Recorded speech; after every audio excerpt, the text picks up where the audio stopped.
Hello and welcome everyone. My name's Lisa Turner from Psychademy, and today's Facebook Live is all about step 2 of our 5 steps to spiritual awakening.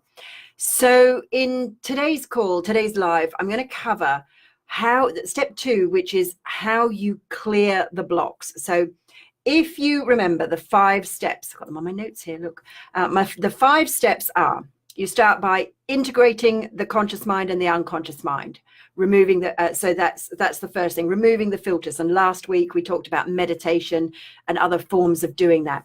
Then you remove the blocks and filters within the unconscious mind. Then third is integrating the unconscious mind and the higher self.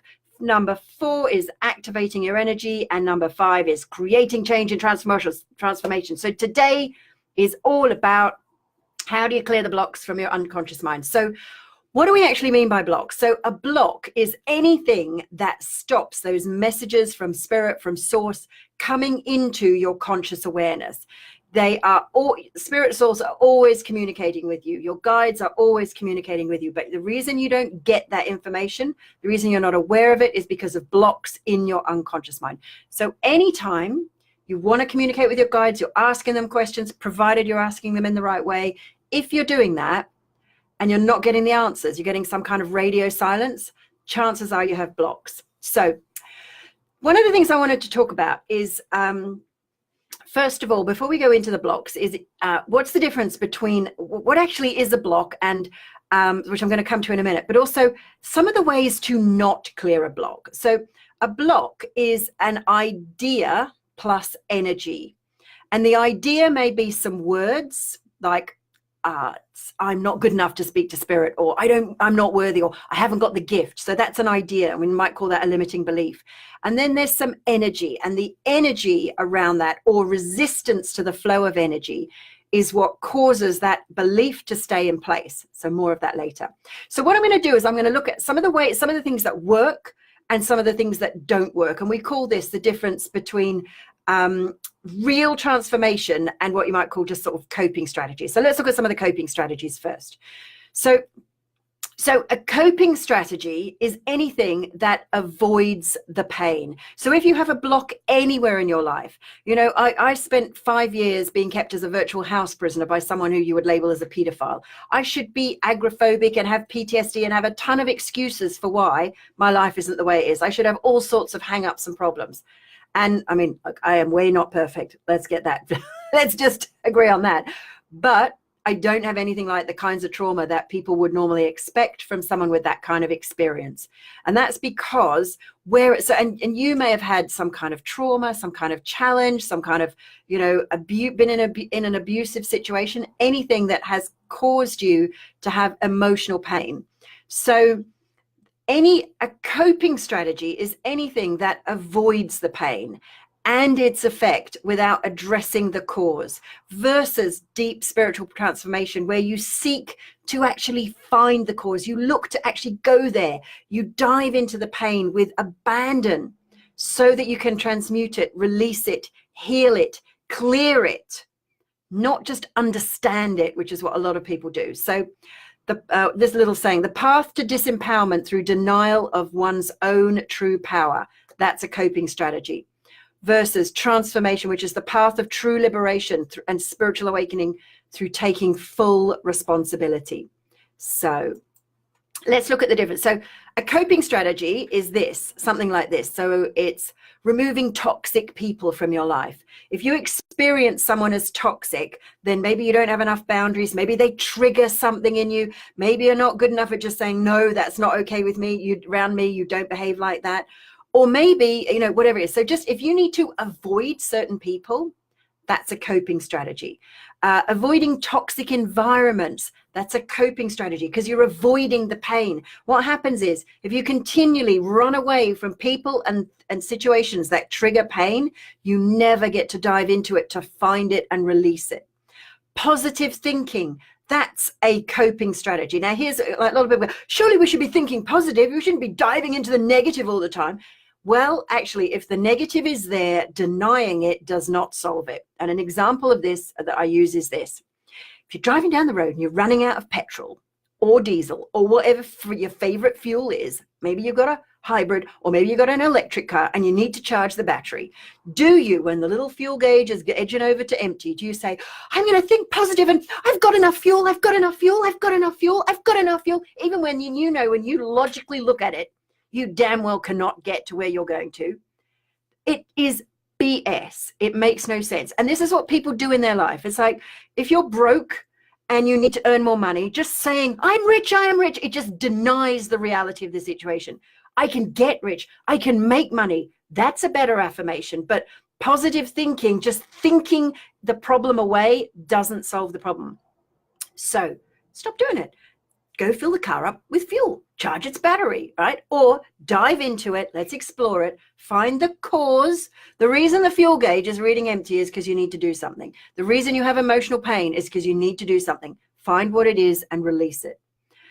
Then another one is things like psychic protection. So a lot of people go, surely we need psychic protection. What about evil spirits? Well, the whole idea of spiritual awakening is to become one with everything except the bad stuff. Why would we need, like, what's the bad stuff? Like, who decides what's good and bad? There's no good or bad other than what we decide is. So you don't need psychic protection. Something's triggering you. Heal it up. That doesn't mean you go diving into, putting yourself in danger. But, and the thing is, like, with psychic protection, there is only source. And there's how you are experiencing it. And evil spirits, there are energy systems and energy forms that don't serve you. But if we're the creator of our universe, then why would you create something that you then need to be protected from? Why not just not create it or learn how to uncreate it? It's a bit like saying, well, my house is really untidy, so what I'm going to do is I'm going to paint over all the dirt, right? To protect myself from the evil dirt, versus let's just do some hoovering, right? Other coping strategies are things like addictions, drugs, smoking, alcohol, sex, shopping, pornography, video games, any addiction. Now, some healing techniques are actually coping strategies. Things like Reiki. Now, Reiki, I mean, there's a lot of people go, I'm a Reiki master. I'm a Reiki master, right? Some healing techniques, they require you to just lie down, sit around, have a nice thing done to you, and it feels great. And you can get flooded with energy, but it doesn't necessarily solve the problem.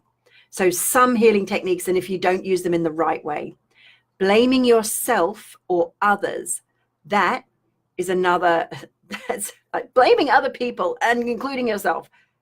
That's a coping strategy. It's like, it's not me, it was my evil mother, father, abusive partner, whatever. It's the government. Blaming anyone else doesn't actually solve the problem for you. So what do we mean by spiritual transformation? So we use a process called higher self therapy, which actually releases the resistance. It actually removes the block. And the idea we use is we use the pure energy of source to dissolve the block so that energy flows. And this is slightly different. I mean, we do use the phrase releasing the emotions, because what you feel as an emotion is actually resistance to energy flowing. I could do a whole Facebook Live on that. So higher self-therapy releases the block, energy flows, then you can get all your messages.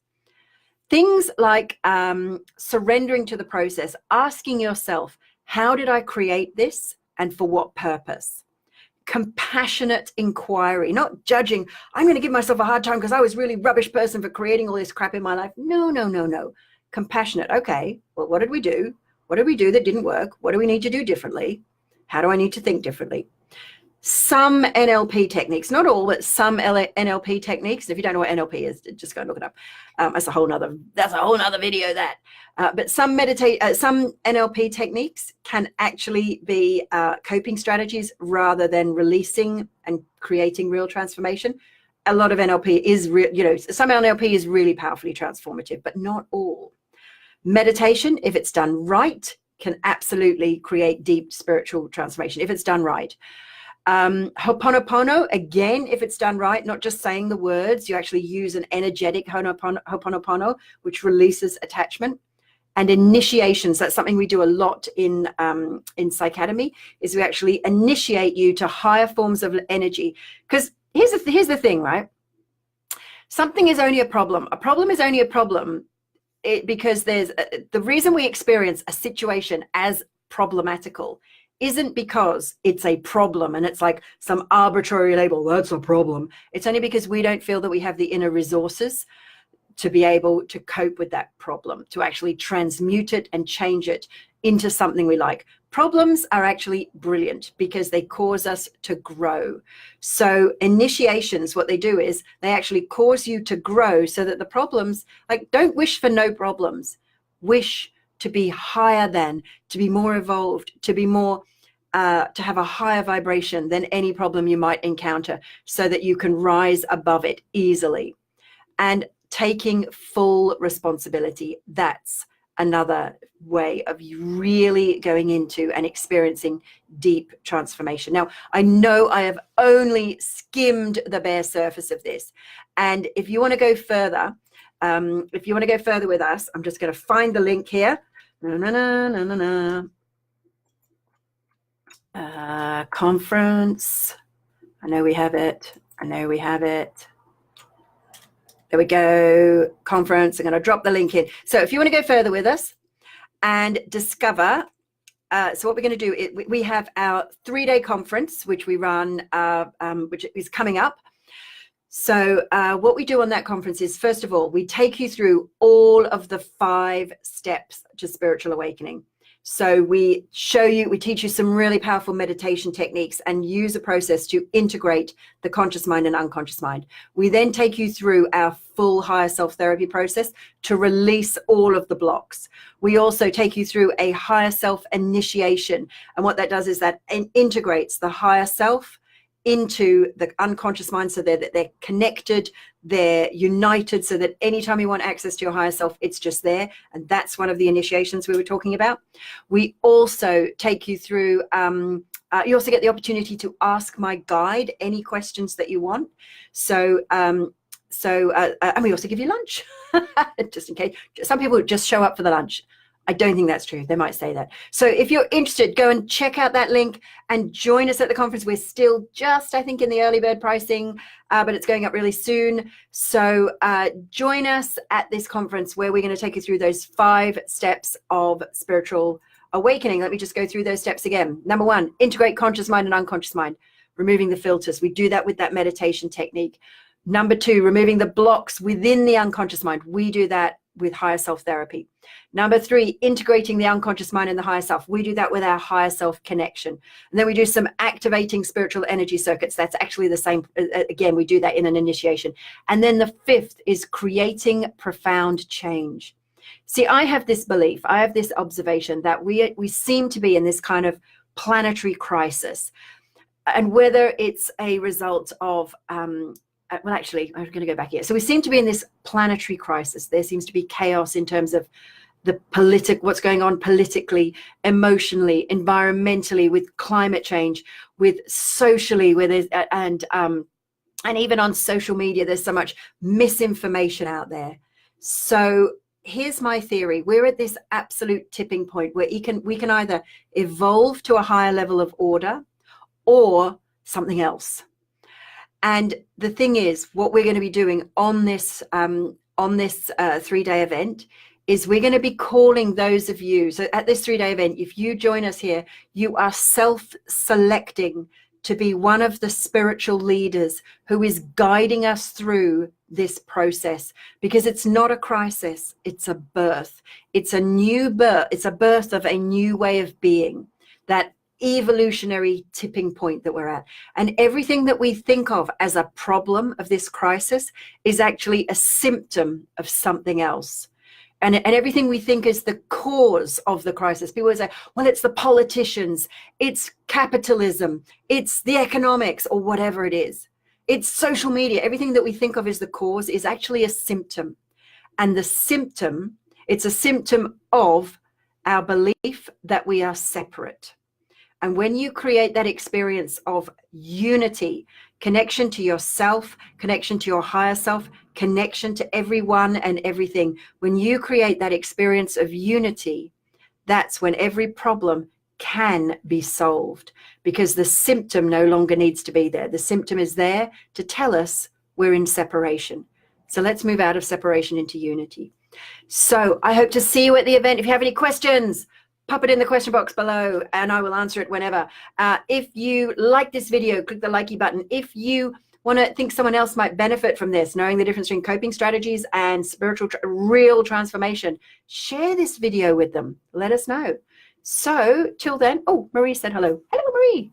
Hello. No, I can see lots of other people watching, but you're being shy. So hello to you, just in time for me to say goodbye. So, so I look forward to seeing you on our next video, which will be, at the time of recording, it won't be next week because we're doing something else next week. We're actually on tour next week, doing a series of live events. And maybe you're coming to one. Yay! See you there. I will have a hug waiting for you. There's about 150, 160 people in some of the rooms. So, well, that's a lot of hugging. I like hugs. So I will see you when I see you, either on our next live, at the conference, at our tour next week. Till then, lots and lots of love. Bye for now.